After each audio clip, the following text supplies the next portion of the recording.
안녕하십니까. 맨눈으로 세상의 흐름을 읽어드리는 Y타임스 정세 분석의 추복일입니다.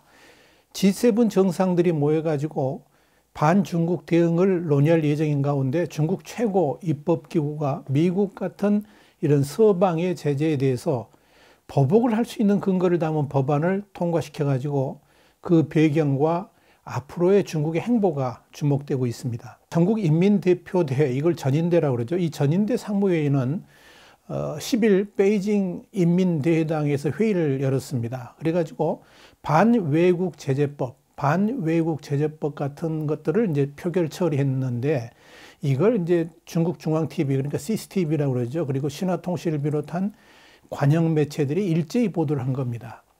중국이 이번에 제정한 반외국 제재법은 이 서방 세계가 중국의 인권 문제 등을 이유로 해가지고 중국 기업이라든지 개인을 상대로 제재를 내리게 되면 행정, 사법 같은 각 분야에서 어떻게 대응할 것인지를 구체적으로 규정을 하고 있습니다.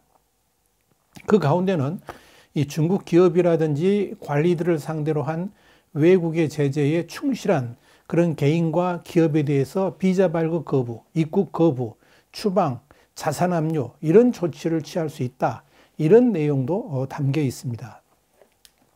또 외국의 제재로 피해를 본 기업에 대해서 보상할 근거를 마련하는 내용도 포함되어 있어가지고 이 앞으로 미국 등의 제재에 대해서 어떤 방식으로 이 법을 적용하게 될지 시행하게 될지에 대해서 귀추가 주목되고 있습니다.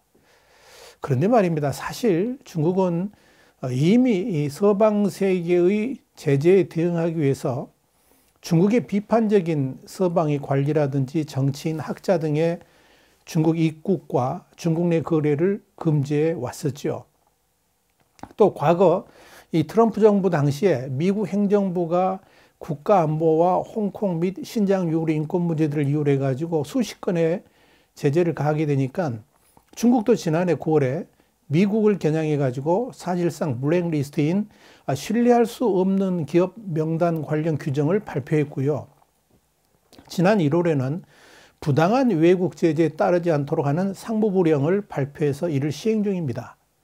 이 중국판 블랙리스트는 중국의 주권과 안보, 이익에 위협이 되거나 중국 기업에 차별적 대우를 해가지고 피해를 발생시킨다고 판단된 외국 기업과 개인에 대해서 중국 내 거래라든지 투자, 입국 같은 것을 금지하는 내용을 담고 있습니다. 이 블랙리스트 관련 상부부령을 만들면서 이미 이 반외국 제재법 제정의 필요성이 제기가 됐습니다만은 중국은 이 법의 시행을 서두르지 않았습니다. 이유가 뭐였냐면 트럼프 정부 이후를 생각했기 때문에 그런 겁니다. 다시 말씀드려서 이 바이든 정부가 들어선다 그러면 중국과의 관계도 다시 정상화될 것으로 예상을 했고 그런 기대감을 반영해 가지고 반외국 제재법을 서두르지 않았던 겁니다. 홍콩에서 발행되는 사우스차이나 모닝포스트 10일 이런 보도를 했습니다. 바이든 정부가 들어서면서 중국에 대해 부드러운 정책을 펼칠 것이라는 기대를 무너뜨린 것이 반외국 제재법 강행의 요인이 되었다. 이렇게 익명을 요구한 중국 고위 관리의 말을 인용해서 보도를 한 겁니다. 그런데 예상과는 달리 이 바이든 정부가 들어섰음에도 이 트럼프 정부보다 더욱더 강력한 반중국 정책을 펼치고 나오니까 결국 중국 정부 당국도 이 반외국 제재법을 서두르게 됐고 그래서 이번에 이 법을 통과시킨 겁니다. 그렇다면 중국이 반외국 제재법을 만든 속내는 과연 뭘까요? 이 법에 담긴 중국의 진짜 의도는 과연 뭘까요? 이 법의 제정 의도에 대해서 이 관영신화통신은 외국의 제재, 간섭 및 확대 관할권에 반대하는 법률적 도구 상자이고 외국의 차별적인 조치에 반격하기 위한 법적 보장을 제공한다. 이렇게 이제 설명을 했습니다. 전인대 상무위원회 법제위원회 대변인도 일부 서방 국가가 정치적 필요와 이데올로기 편견에 따라서 신장, 홍콩 문제 등에서 중국을 음해하고 압박했다 그러면서 이건 국제법 위반이라고 비판하기도 했습니다. 그러니까 이런 외국의 부당한 제재에 본격 대응하기 위해서 실질적으로 외국 기업들에 대해서 손실을 보상할 수 있는 법안을 만들게 됐다. 뭐 이런 뜻입니다. 문제는 이 반외국 제재법이 중국에 의해서 어떻게 적용될 것인가 하는 겁니다. 우선적으로 중국이 자국의 기업들에게 서방의 제재를 따르지 말도록 강제하게 될 겁니다. 미국의 제재라 할지라도 무시를 하고 그냥 중국식대로 밀고 나가라, 뭐 이런 뜻이죠. 그렇게 했을 때 미국을 비롯한 서방 세계가 제재를 해온다 그러면 그 다음 단계는 중국에서 활동하는 외국 기업들에게 중국이 제재하는 국가나 단체 그리고 기업들과 관계를 맺지 못하도록 압력을 가할 것으로 예상이 됩니다. 그리고 마지막 단계로는 중국에 있는 외국의 기업들을 볼모로 해가지고 중국 기업들이 피해를 본 만큼 제재를 가할 수도 있다 하는 전망이 나옵니다. 자, 어떤 방식이 됐건 각 기업이 서방의 제재를 이행하지 않으면 미국 같은 서방과 문제가 생기고 제재를 이행하게 되면 중국의 압력을 받는 이렇게 진퇴양난에 처할 수 있다. 이런 우려가 제기가 되는 겁니다. 결국 어떤 방식으로든 서방 세계가 제재를 가해가지고 중국의 기업이나 산업이 피해를 입게 되면 그런 보상을 중국과 거래하는 외국 기업들을 통해서 다시 보상을 받아내겠다 하는 것이 이제 중국의 의도다. 이렇게 볼 수가 있을 겁니다. 이건 서방 세계가 중국을 제재하는 것만큼 중국도 맞제재를 하겠다는 것이고요. 그 서방 세계의 자국 기업들이 피해를 보지 않으려면 중국에 대한 제재 시도 자체를 하지 말라라고 경고를 하고 있다. 이렇게 보시면 되겠습니다. 자, 그렇다면 중국은 왜 이렇게 폭력적이라도 해도 좋을 만큼 이렇게 보복 대응을 예고하고 있는 것일까요? 이유는 간단합니다. 이 서방 세계의 대중국 제재가 중국의 경제 기반 자체를 송두리째 뒤흔들어 버릴 정도로 위기에 처해 있기 때문에 그런 겁니다. 이건 단순한 반도체 같은 첨단 산업뿐만 아니라 신장 위구르에서 생산되는 면화 같은 1차 산업 분야까지 제재가 망라되면서 이 서방 세계의 제재가 본격화된다 그러면 중국의 모든 산업들의 기반이 송두리째 뒤흔들리게 될 것으로 보입니다. 다시 말씀드려서 중국이 그만큼 엄청난 위기를 느끼고 있다는 거죠. 그래서 더 이상의 제재가 부과되는 것만큼은 막아야 되겠다. 이런 절박감이 반외국 제재법 제정으로 나타나고 있다라고 보시면 될 겁니다. 결국 중국은 경제의 기반 자체가 송두리째 무너질 수 있는 위기에서 미국과의 대결을 더 이상 주저하지 않겠다. 이런 결단을 내린 것이라고 SCMP는 설명하고 있습니다. 자, 중국의 반외국 제재법 통과에 대해서 서방의 기업들은 강력한 우려를 표명했습니다. 중국 주재 유럽연합상공회의소의 존 우트케 회장은 중국의 투명성이 부족한 상태에서 반외국 제재법이 시행된다 그러면 많은 서방의 기업들이 정치적 희생물이 될 수도 있다 그러면서 이건 외국 기업의 중국 투자 유치를 망설이게 만들 것이라고 우려를 했습니다. 호주 시드니 대학의 밍린 교수도 이제 외국 기업은 중국이라는 지정학적 위험을 감수해야 될 수밖에 없게 됐다 그러면서 악마는 디테일이 있다라고 말을 했습니다. 이번에 제정된 반외국 제재법이 사실상 중국의 무한정의 제재 권한을 부여한 것이나 다름없다는 것으로 중국이 귀에 걸면 귀걸이, 코에 걸면 코걸이식으로 마음대로 재단하고 판단할 가능성이 아주 높다. 이런 의미입니다. 자, 중국의 이런 강력한 반발에도 미국의 대중국 제재는 더욱 강화될 것으로 보입니다. 어차피 시작된 중국과의 싸움에서 끝을 보겠다는 미국의 의지가 강하게 읽혀집니다.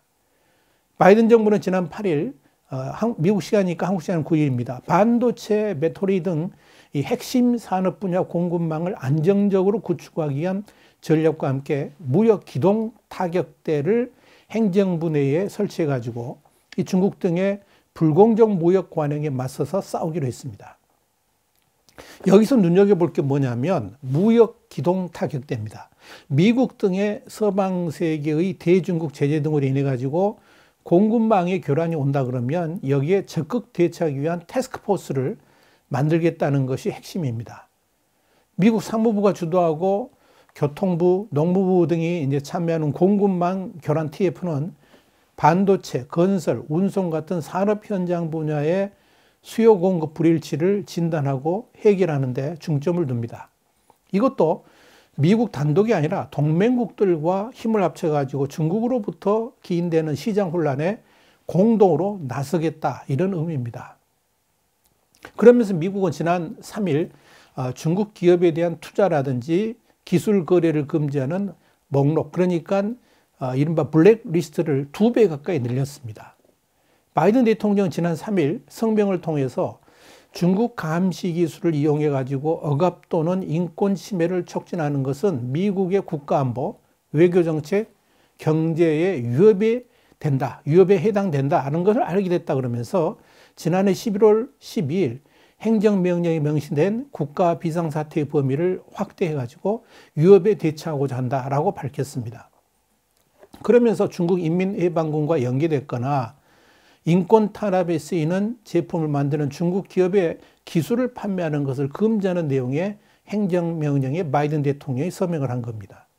자, 새 명령에 따라서 미국 기업이나 미국이 기반을 둔 업체들이 블랙리스트에 오른 중국 기업의 주식이라든지 채권에 투자하는 행위를 전혀 할 수 없게 됐습니다. 자, 이번 행정명령의 대상이 된 중국 기업은 총 59개입니다.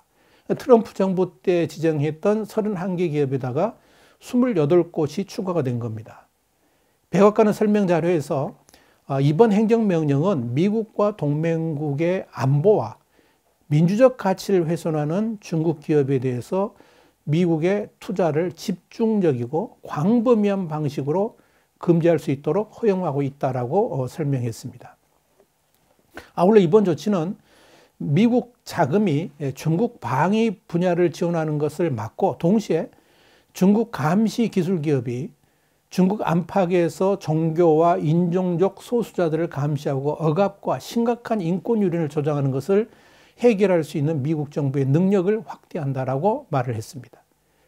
CNBC는 이와 관련해 가지고 바이든 대통령이 현재까지 중국을 겨냥해 취한 조치 중에서 가장 강력한 것이라 그러면서 이 바이든 행정부가 대중 경쟁력을 유지하기 위해서 트럼프 전 행정부가 사용했던 전술의 상당 부분을 채택하거나 더 진전시킬 수 있다는 신호라고 이렇게 해석을 했습니다.